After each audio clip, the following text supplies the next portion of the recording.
Hello, this is Bittu Mishra and welcome to Wisdom Makers. आज हम पढ़ने वाले हैं हिस्ट्री। आईसीएसई बोर्ड की जो सिलेबस है या फिर सीबीएसई बोर्ड, दोनों के लिए फ्रूटफुल है ये। तो हम पढ़ेंगे हिस्ट्री को पूरा डिटेल में और पूरी सिलेबस कवर करेंगे। स्कूल के साथ साथ जो पीसीएस एग्ज़ाम होते हैं या फिर जो एसएससी के एग्ज़ाम होते हैं या अदर एग्ज़ाम जहाँ भी हिस्ट्री से सवाल आते हैं, उनको डिटेल में पढ़ेंगे हम। तो आज हम पढ़ने वाले हिस्ट्री, और सबसे पहले जानते हैं कि हिस्ट्री को दो भागों में बांटा गया है। पहला एक तो है इंडियन हिस्ट्री जो कि भारतीय इतिहास, दूसरा है वर्ल्ड हिस्ट्री जो कि है पूरा ग्लोबल लेवल पे जो हिस्ट्री हम पढ़ते हैं, जिसमें इंग्लैंड की हिस्ट्री, यूएस की हिस्ट्री, वो सब पढ़ते हैं। तो वो सब पीसीएस का सिलेबस है। हमारा जो सिलेबस है फिलहाल इंडियन हिस्ट्री, और इंडियन हिस्ट्री को हम डिस्कस करते हैं। तो चलते हैं, देखते हैं हिस्ट्री है क्या और इसके इन्वेंटर, जिसको पितामह कहा जाता है, वो कौन है। तो हिस्ट्री एक सोर्स होता है जिस हिस्ट्री का कहने का मतलब ये है कि जो हम पढ़ते हैं हिस्ट्री, वो पास्ट इवेंट होता है, और पास्ट इवेंट पे तब तक हम भरोसा नहीं कर सकते जब तक हमारे पास कुछ लिटरेरी सोर्सेज ना हो। लिटरेरी सोर्सेज का मतलब होता है कि या तो वो रिटन फॉर्म में हो या फिर उनके बने हुए कुछ ऑब्जेक्ट्स हमें मिले। लेकिन जो सोर्स लिखे नहीं हुए हैं उन्हें हम हिस्ट्री नहीं मानते। जिनका कोई साक्ष्य नहीं है, प्रूफ नहीं है, उन्हें हम कोई हिस्ट्री के तौर पे नहीं जानते। तो सबसे पहले देखते हैं हम history. History is a Greek word, एक यूनानी शब्द है और ये हिस्टोरिया से आया है। हिस्ट्री का जो मीनिंग होता है ग्रीक में, वो हिस्टोरिया होता है। और हिस्टोरिया जो है, इसको पढ़ने वाले, ये एक बुक थी जिसको लिखा है खुद हेरोडोटस ने, और पढ़ा भी सबसे पहले इन्होंने ही है। जब कोई व्यक्ति लिखता है ना, सबसे पहले वही पढ़ता है।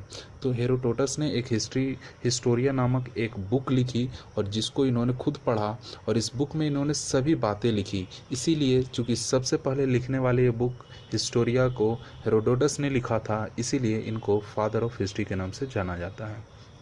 हिस्ट्री को हम इंडियन हिस्ट्री को 3 पार्ट में बांटते हैं, एंशिएंट, मेडिवल और मॉडर्न हिस्ट्री। एंशिएंट हिस्ट्री को हमने पुनः 3 भागों में बांटा, categorize into 3 parts, that is prehistoric period, protohistoric period and historic period. तो हमने देखा कि प्री हिस्टोरिक पीरियड में सबसे पहले आता है स्टोन एज और फिर आता है कॉपर एज। मतलब ये वो हिस्टोरिक पीरियड है जिसमें सबसे पहले स्टोन एज आया। स्टोन मतलब कि पत्थर की खोज हुई, पत्थर से औजार बनने लगे।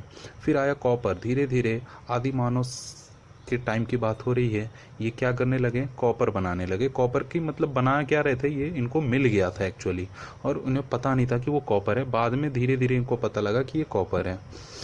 स्टोन एज में हम आते हैं, बात करते हैं स्टोन एज में। तो पहला हमने देखा, स्टोन एज को 3 भागों में फिर से बांटा गया है, Paleolithic, Mesolithic and Neolithic. Paleolithic period वो होता था जिसको पूरा पाषाण काल बोलते हैं हिंदी में। इसमें जो आदि मानव थे वो सबसे पहले शिकार किया करते थे, वो जानवरों को मारते थे और खा जाते थे। चूंकि जानवरों को मारने के लिए हथियार चाहिए, तो वो हथियार किस चीज़ से बने होते थे, ऑब्वियसली स्टोन एज से बने होते थे, मतलब स्टोन से बने होते थे, चूंकि हम इसी एज के बारे में पढ़ रहे हैं। जब ये जानवरों को मारते थे तो कच्चे तो खाते थे, लेकिन कुछ दिन बाद इनकी हालत ख़राब हो जाती थी। तो इस वजह से इन्होंने क्या किया, धीरे धीरे स्टोन एज ही चल रहा है तो पत्थर का आविष्कार हो चुका था। पत्थर के बारे में ये जान चुके थे, पत्थर तो पहले से ही था लेकिन ये जानते नहीं थे। फिर उन्होंने पत्थर को रगड़ के आग जलाना सीखा। तो इसीलिए हंटर के बाद ये क्या करने लगे, फायर का इन्वेंशन इसी एज में हुआ। हंटिंग ये करते थे, और चूँकि इनका कोई सिविलाइजेशन नहीं थे। सिविलाइजेशन का मतलब होता है कि जब कोई समुदाय किसी नदी के किनारे या किसी एक पर्टिकुलर जगह पे बसे और वहाँ पे अपना व्यवसाय शुरू करे, उसको बोलते सिविलाइजेशन। जब कोई कॉलोनी बनाए या घर बनाए, ठीक है, एक प्रॉपर मेंटेनेंस हो, तो वैसा ही इनके पास कुछ नहीं था। तो ये हंटिंग किया करते थे, फायर का काम करते थे, फायर आग जलाना सीख गए थे, और इनके पास कोई सिविलाइजेशन नहीं थी। इसीलिए इस एज कब से स्टार्ट हुआ ये एज, इसका आज तक अता पता नहीं चल पाया। तो इसीलिए अननोन पीरियड से स्टार्ट होता है और 8000 बीसी तक जाता है। अब मुझे ये बात पता चल गई कि अगर हमें एंशिएंट हिस्ट्री को पढ़ना है तो हमें इनके 3 पार्ट्स को पढ़ना होगा, और इन 3 पार्ट्स में हमें प्री हिस्ट्री के दोनों पार्ट्स को पढ़ना होगा, और स्टोन एज में ये तीनों पार्ट्स को पढ़ना होगा। अब बात करते हैं सेकेंड पीरियड जो आया, मिसोलिथिक पीरियड। मिसोलिथिक पीरियड ये क्या होता था, ये मध्य पाषाण काल होता था। पाषाण का मतलब ही है स्टोन एज, मतलब इसमें स्टोन की डिस्कवरी, तो इसमें स्टोन से ही औजार बनते थे, बट इनके पास अब हंटर और फायरिंग के अलावा भी और भी काम था। वो काम क्या था? डोमेस्टिकेशन। पहले पशुओं को जानवरों को मार के खा जाते थे। अब इन्होंने क्या किया? पशुपालन स्टार्ट किया, मतलब उनको रख रखाव, ठीक है, और उनसे जो प्रोडक्ट्स मिलते थे, चाहे वो दूध हो या अंडे हो, उसका यूज़ किया करते थे। उसके बाद आते हैं नियोलिथिक पीरियड, जिसको बोलते हैं नवपाषाण काल। नवपाषाण काल कहाँ से स्टार्ट होता है? तो नवपाषाण काल स्टार्ट होता है 400 BC से, और ये 2500 BC पे ख़त्म होता है। इस नवपाषाण काल में इन्होंने क्या किया? जब ये पशु रखने लगे तो एक जगह बसने लगे, और बसने लगे तो सिविलाइज होने लगे, मतलब कहीं ना कहीं सिविलाइजेशन की भावना आने लगी, और इन्होंने खेती करना सीख लिया। क्योंकि कभी कभी क्या होता था कि इनको पशु नहीं मिलते थे, तो ये तो भूखे मर जाएंगे खाए बिना, तो ये क्या करते थे कि खेती करना स्टार्ट कर लिए। उन्होंने देखा कि पेड़ पौधे कैसे निकलते हैं, और फार्मिंग करना, खेती करना, एग्रीकल्चर सेक्टर से रिलेटेड इनको कॉन्सेप्ट आने लगा। अब बात करते हैं कि हमने ये जो भी डेट डाली है 300, 200, 2000 और 4800 BC, ये होता क्या है, इसको सबसे पहले समझते हैं। तो हम देखते हैं कि ये होता क्या है। तो आज अगर आप देखें तो आज 2020 में हम हैं। This is 21st century. 21st century किसको बोलते हैं? तो कहने का मतलब ये है कि 2000 से जब हम 2100 के बीच में जा रहे हैं, तो हम किधर की तरफ मूव कर रहे हैं? 2100 की तरफ मूव कर रहे हैं। तो जिधर मूव करते हैं ना, उसी को सेंचुरी बोलते हैं। तो अभी हम किस टाइम में हैं? 21st सेंचुरी में हैं। अगर बात करते, इससे पहले भी हमने पढ़ा होगा कि हम इसके बीच की जो टाइम पीरियड कहलाती थी, हम किधर मूव कर रहे हैं? 2000, यानी कि 2000 के आसपास में, 2000 के पास। कहने का मतलब जिधर हम मूव करते हैं ना, उसका फर्स्ट 2 लेटर वही सेंचुरी कहलाता है। तो ये 20th सेंचुरी हुआ। तो ये कंसेप्ट आपको समझ में आ गया। तो अब बात करते हैं यहाँ पे कि आज अगर 2000 है, 2020 है, तो कभी 1000 भी हुआ होगा, कभी 500 भी हुआ होगा, और ऐसे होते होते कभी 0 भी हुआ होगा। इस 0 से ही AD की स्टार्टिंग होती है। इधर की टाइम पीरियड क्या कहलाती है? AD, या इसी को CE के नाम से जानते हैं, कॉमन इरा या AD। AD का फुल फॉर्म है एनिमा डोमिनी, ईस्वी बोलते हैं इसको, कॉमन इरा CE को बोलते हैं।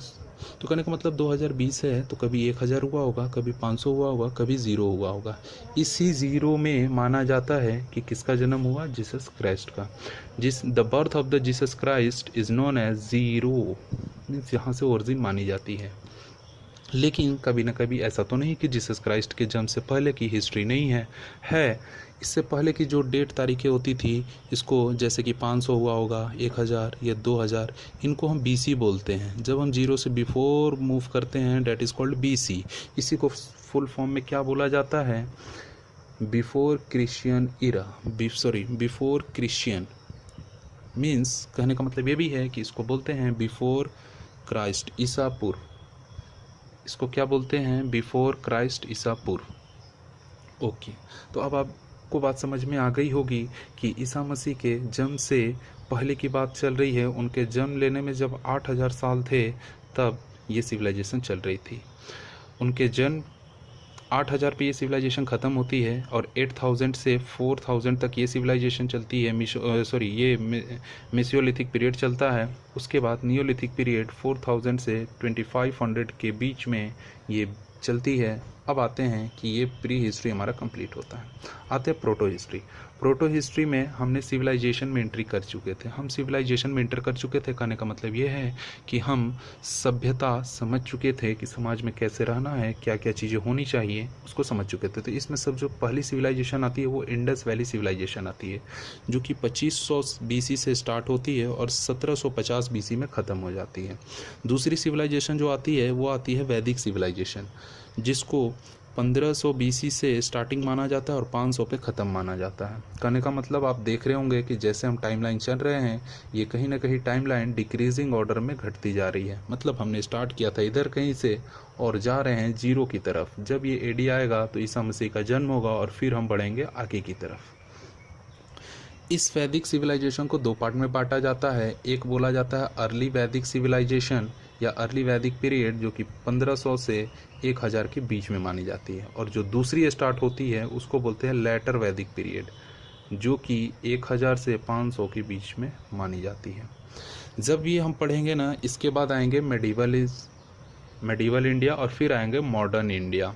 मॉडर्न इंडिया में हम पढ़ेंगे जब औरंगजेब का शासन ख़त्म होता है और कंपनी का रूल स्टार्ट होता है। मेडिवल इंडिया में पढ़ेंगे सल्तनत काल, स्लेव डायनेस्टी, इन सब चीज़ों के बारे में। अगला जो चैप्टर होगा हमारा फर्स्ट चैप्टर था इंडस वैली सिविलाइजेशन, जिसमें हमने हड़प्पा सिविलाइजेशन इन सब के बारे में पढ़ा था। जो सेकंड चैप्टर है हमारा, वो है हमारा वैदिक सिविलाइजेशन। और वैदिक सिविलाइजेशन हमारा स्टार्ट कहाँ से होता है? 1500 से लेकर 500 BC तक, इसको ध्यान में रखेंगे।